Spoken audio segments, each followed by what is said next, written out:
Lyon, un mercredi de novembre. La pluie collait les feuilles mortes au trottoir de la Croix-Rousse.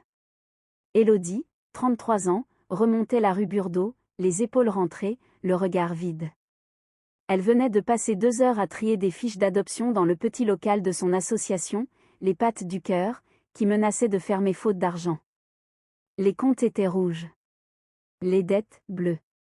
Elle n'avait plus rien à vendre, plus personne à qui emprunter. 6 semaines plus tôt, son mari, Jérôme, l'avait quittée pour sa meilleure amie, Mélanie. La trahison avait été propre, presque chirurgicale. Pas de cris, pas de vaisselle cassée. Juste une conversation assise à la table de la cuisine où l'on avait partagé 10 ans de repas. Jérôme avait pris sa valise, Mélanie l'attendait dans la voiture.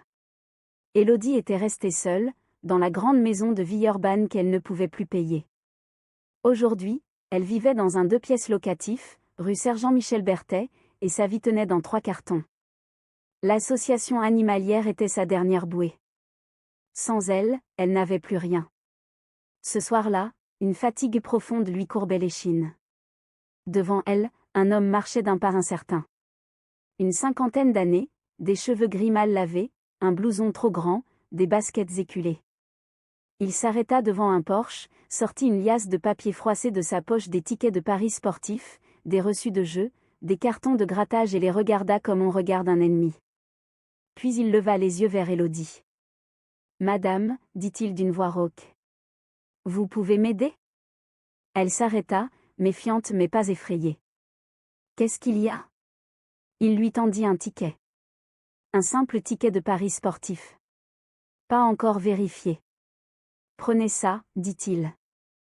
Je ne veux plus le voir. Je ne veux plus rien voir de tout ça. J'ai tout perdu. Ma femme, mon travail, ma dignité. Ces boutiques de jeux, c'est des pièges. Je veux arrêter. Aujourd'hui. Maintenant. » Élodie regarda le ticket, puis l'homme. « Pourquoi vous me donnez ça ? » « Parce que si je le garde, je vais aller le vérifier. Et si j'ai gagné quelque chose, je recommencerai. Et si j'ai perdu, je jouerai encore. C'est une maladie. Je veux que ça s'arrête. Jetez-le, brûlez-le, gardez-le, je m'en fiche. Mais qu'il ne soit plus dans ma poche. » Il fourra le ticket dans sa main, referma ses doigts sur les siens. Ses mains tremblaient. « Merci, madame. Vous me sauvez la vie. Pas parce que le ticket vaut quelque chose. Parce que vous m'écoutez. » Il tourna les talons et s'éloigna d'un pas rapide. Élodie le vit traverser la rue, monter dans un bus, disparaître. Elle ne le rattrapa pas.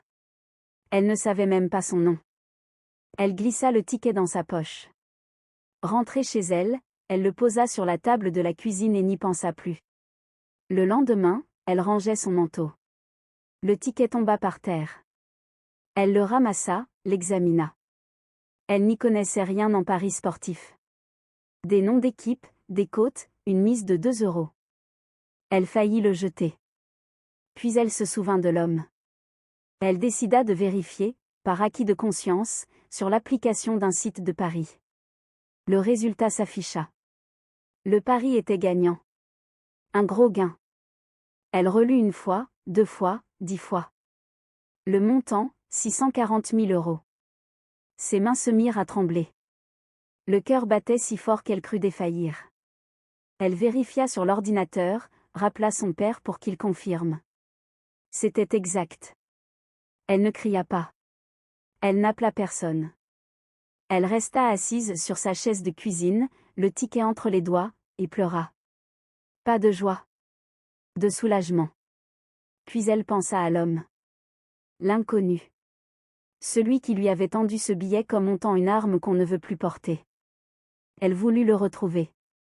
Elle retourna rue Burdeau plusieurs soirs, interrogea les commerçants, les voisins. Personne ne le connaissait. Il avait disparu. Le lendemain, elle se rendit au guichet du site de Paris pour faire valider le gain. On lui demanda si elle voulait être anonyme. Elle accepta. Elle avait décidé ce qu'elle allait faire. L'argent tomba sur son compte 1 semaine plus tard. 640 000 euros. Elle divisa la somme en 2 parts égales. La première part, 320 000 €, elle la versa à une association lyonnaise d'aide aux joueurs pathologiques, Rejouer sa vie, qui gérait un centre d'écoute et des groupes de parole. Elle demanda à ce que son don serve à financer des consultations gratuites pour ceux qui n'ont plus rien.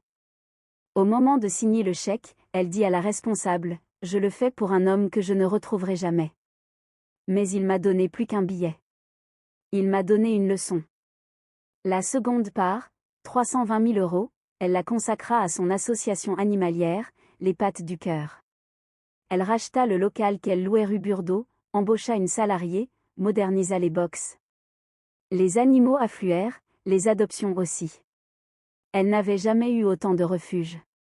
Elle ne s'acheta pas de maison, pas de voiture neuve, pas de vêtements de marque.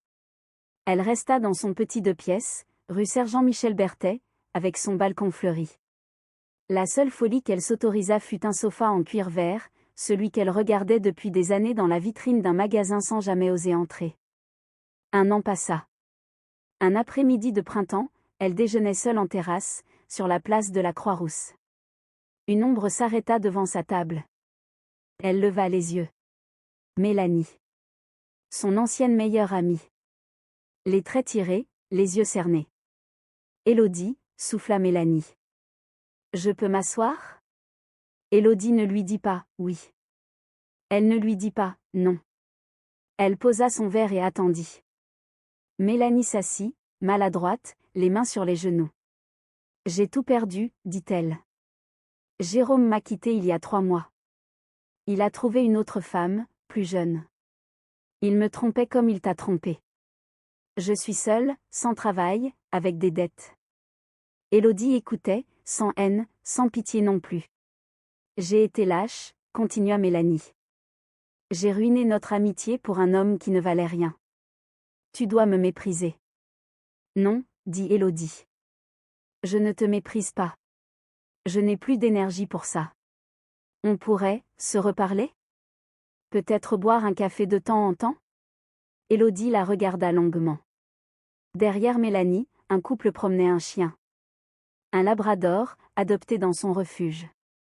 Elle reconnut le collier vert, celui qu'elle distribue elle-même. Tu sais, dit Élodie, Jérôme couchait avec d'autres femmes quand il était avec toi. Je l'ai appris par une voisine. Il ne t'a pas plus respecté que moi. Mélanie baissa la tête. Je le sais. J'ai découvert des messages. Je me suis sentie idiote. Alors maintenant tu comprends. Ce n'est pas moi que tu as trahi. C'est toi. Tu t'es prise dans ton propre piège. On ne peut pas recommencer, demanda Mélanie d'une voix étranglée. Élodie prit une gorgée de son Perrier. Elle pensa à l'homme au ticket, à son geste désespéré. Elle pensa à son refuge, à ses chiens et ses chats qu'elle avait sortis de la rue. Elle pensa à sa paix retrouvée, dure et fragile à la fois. Je ne te pardonne pas, Mélanie. Mais je ne te hais pas. Ce serait trop d'honneur pour toi. J'ai juste tourné la page. Toi aussi, tu devrais le faire. Sans moi. Mélanie ne répondit pas. Elle resta figée, les larmes aux yeux, puis se leva. Tu es devenue forte, dit-elle. Non. J'ai juste accepté que j'étais seule. Et que c'était mieux ainsi. Mélanie partit. Élodie finit son Perrier, paya, et rentra chez elle. Cette nuit-là, elle s'assit sur son canapé vert. Le ticket original, elle l'avait gardé. Protégé sous verre, dans un petit cadre, posé sur sa table de nuit. Pas par cupidité. Pour se souvenir que le hasard avait frappé, sous les traits d'un homme qui ne voulait plus jouer. Elle ne retrouva jamais l'inconnu. Mais parfois, dans la rue, elle croisait un homme fatigué, une femme perdue. Et elle leur souriait. Sans bruit. Alors, que retenir de cette histoire ? Que la plus grande victoire n'est pas de gagner de l'argent. C'est de continuer à avancer quand on a tout perdu. Élodie a traversé la trahison, la solitude, les dettes. Un ticket l'a sauvée, oui.